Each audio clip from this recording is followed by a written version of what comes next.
জগন্নাথ দেবের মন্দিরের 10টি অলৌকিক ঘটনা, বিজ্ঞানের কাছে যার কোনো উত্তর নেই। কথায় আছে, বিশ্বাসে মিলায় বস্তু, তর্কে বহুদূর।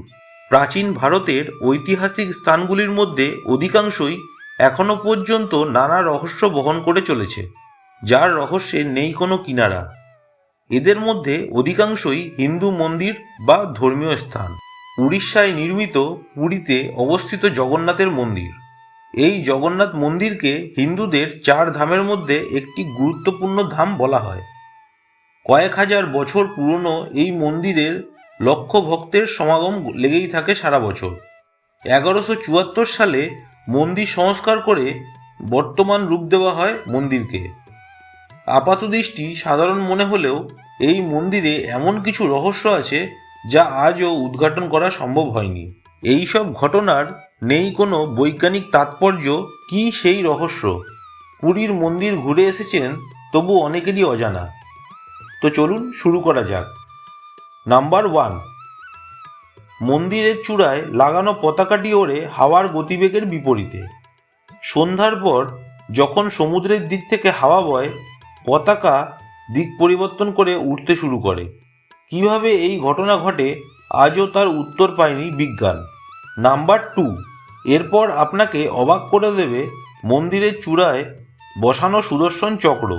মন্দিরের যে প্রান্ত থেকেই চূড়ার দিকে তাকাবেন, সুদর্শন চক্র সর্বদা আপনার দিকেই থাকবে। নাম্বার 3, এখানে হাওয়ার গতিপথও প্রকৃতির নিয়মের বিরুদ্ধে চলে। সাধারণত দিনের বেলায় হাওয়া সমুদ্রের দিক থেকে তটের দিকে আসে, আর সন্ধ্যের সময় তটের দিক থেকে হাওয়া সমুদ্রের দিকে চলে। কিন্তু পুরীর মন্দিরের ক্ষেত্রে তা ঠিক উল্টো। সকালে তটের দিক থেকে সমুদ্রের দিকে হাওয়া চলে এবং সন্ধ্যায় সমুদ্রের দিক থেকে তটের দিকে হাওয়া বয়। নাম্বার 4, ভারতের অন্যান্য মন্দিরের মতোই এই মন্দির যথেষ্ট উচ্চতা সম্পন্ন। তবে এই মন্দিরের উঁচু চূড়ায় বসে না কোনো পাখি, বাসাও বাঁধে না, এমনকি উড়েও যায় না। কোনো উড়োজাহাজের গতিপথ এই মন্দিরের চূড়ার ওপর দিয়ে করা হয়নি। এভাবেই চলে আসছে যুগ যুগ ধরে। নাম্বার 5, পুরীর জগন্নাথ দেবের মন্দির সুবিশাল, কিন্তু এই বিশাল মন্দিরের ছায়া কোনো সময়ই ভূমিকে স্পর্শ করে না। সূর্যোদয় থেকে সূর্যাস্ত পর্যন্ত কেউ কখনো দেখতে পারেনি পুরীর মন্দিরের ছায়া। নাম্বার 6, জগন্নাথ মন্দির অবস্থিত সমুদ্রের একদম পাশেই। বহু সামুদ্রিক ঝড় এসেছে এই মন্দিরের ওপর, কোনো বড় ক্ষতি করতে পারেনি মন্দিরের। এমনকি সুনামির সময়, বিশাল জলোচ্ছ্বাসের সময়ও ক্ষতি হয়নি এই মন্দিরে। নাম্বার 7, প্রতিদিন মোট 36 রকমের ভোগ দেওয়া হয় জগন্নাথ দেবকে।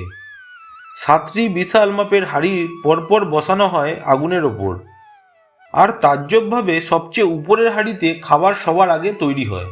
কোনোদিনও এই ভোগ এক বিন্দুমাত্র পুড়ে যায় না। যতই ভক্ত সমাগম হোক, কখনো মন্দিরে অভাব পড়ে না ভোগের। বহুদিন ধরে রেখে দিলেও নষ্ট হয় না এই ভোগের প্রসাদ।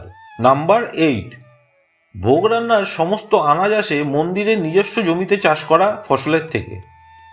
এই জমি জগন্নাথ দেবের নামেই, এবং আজ পর্যন্ত এই জমিতে ফসলের কোনো ক্ষতি হয়নি। নাম্বার 9, মন্দিরের সিঁড়িতে সন্ধ্যার পর পা দিলে দ্বিতীয় সিঁড়িতে যখনই পা রাখবেন, সমুদ্রের শব্দ ঢুকবে না কানে। আবার তৃতীয় সিঁড়িতে পা রাখা মাত্রই সমুদ্রের শব্দ শোনা যাবে। নাম্বার 10, সবচেয়ে অদ্ভুত বিষয় জগন্নাথ দেবের নবকলেবরের ঘটনা।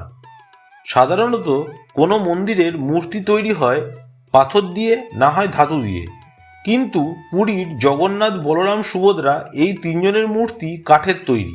প্রত্যেক 12 বছর পর একটি গোপন রীতি মেনে জগন্নাথ, বলরাম, সুভদ্রাকে নতুন শরীর বা কলেবর প্রদান করা হয়।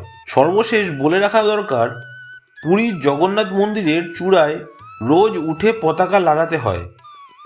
সে ঝড়, জল, বৃষ্টি বা প্রাকৃতিক বিপর্যয় যাই হোক না কেন।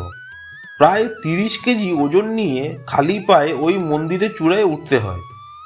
কথিত আছে, একটি দিনের জন্য যদি পতাকা মন্দিরের চূড়ায় না লাগানো হয়, তাহলে মন্দির 13 বছরের জন্য বন্ধ করে দিতে হবে। তাই যতই প্রাকৃতিক বিপর্যয় হোক না কেন, মন্দিরের চূড়ায় পতাকা লাগাতেই হবে প্রতিদিন।